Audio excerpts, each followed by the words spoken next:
and the purpose of self-realization is clearly stated in the 15th chapter of the Bhagavad Gita. Chapter 15, Text 15. The purpose of studying the Vedas is to know Lord Krishna, the primeval cause of everything. So self-realization means understanding Krishna and one's eternal relationship with him. The relationship of the living entities with Krishna is also mentioned in the 15th chapter of Bhagavad Gita. The living entities are parts and parcels of Krishna. Therefore, revival of Krishna consciousness by the individual living entity is the highest perfectional stage of Vedic knowledge. This is confirmed in the Srimad Bhagavatam. Canto 3, Chapter 33, Text 7, as follows. O my Lord, a person who is chanting your holy name, although born of a low family like that of a Chandal, dog-eater, is situated on the highest platform of self-realization.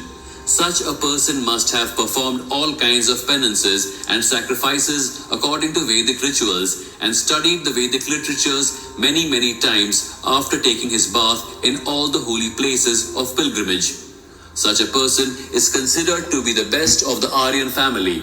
So one must be intelligent enough to understand the purpose of the Vedas without being attached to the rituals only, and must not desire to be elevated to the heavenly kingdoms for a better quality of sense gratification. It is not possible for the common man in this age to follow all the rules and regulations of the Vedic rituals and the injunctions of the Vedantas and the Upanishads. It requires much time, energy, knowledge, and resources to execute the purposes of the Vedas. This is hardly possible in this age. The best purpose of Vedic culture is served, however, by chanting the holy name of the Lord, as recommended by Lord Chaitanya, the deliverer of all fallen souls. When Lord Chaitanya was asked by a great Vedic scholar, Prakashananda Saraswati, why he, the Lord, was chanting the holy name of the Lord like a sentimentalist instead of studying Vedanta philosophy, the Lord replied that his spiritual master found him to be a great fool. And thus he asked him to chant the holy name of Lord Krishna.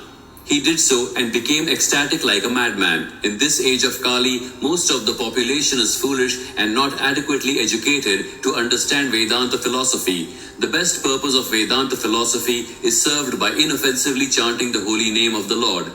Vedanta is the last word in Vedic wisdom, and the author and knower of the Vedanta philosophy is Lord Krishna. And the highest Vedantist is the great soul who takes pleasure in chanting the holy name of the Lord. That is the ultimate purpose of all Vedic mysticism.